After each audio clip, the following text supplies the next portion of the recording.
Bradley Manning's attorney, David Coombs, is with us exclusively. Mr. Coombs, good morning. It's good to see you. Good to be here, Savannah. First question is about this issue of parole. He's eligible in 7 years. Assuming good behavior, do you expect him to be out of prison in 7 years? I expect him to be out, but I actually expect him to get pardoned.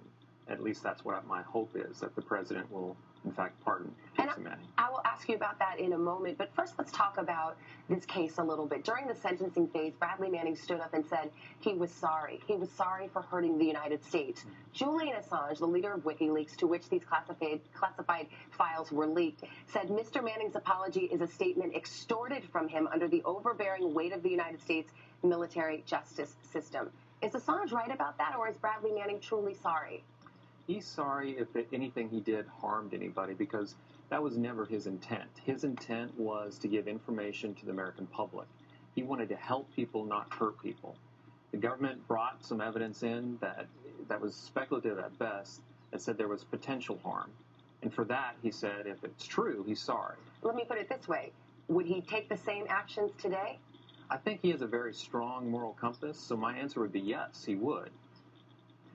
Do you think in any way he was used or persuaded or manipulated by WikiLeaks and Assange? I ask you that because during this trial, particularly in the sentencing phase, you portrayed him as somebody under extreme duress, psychologically damaged, dealing with a host of issues.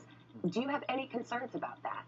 No, the stress that he was under was mostly to give context to what was going on at the time.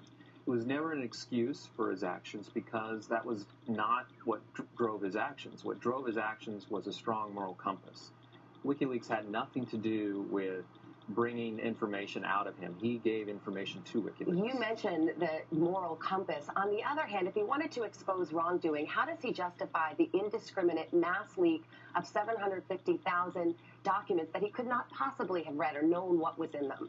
Yeah, you look at one document, and it's basically by itself, and you would say, okay, he could read one document. He can't read 700,000 documents, but these documents are pretty much the same thing. And so you can get through a lot of documents realizing that there's not going to be harmful information in these documents, and there wasn't.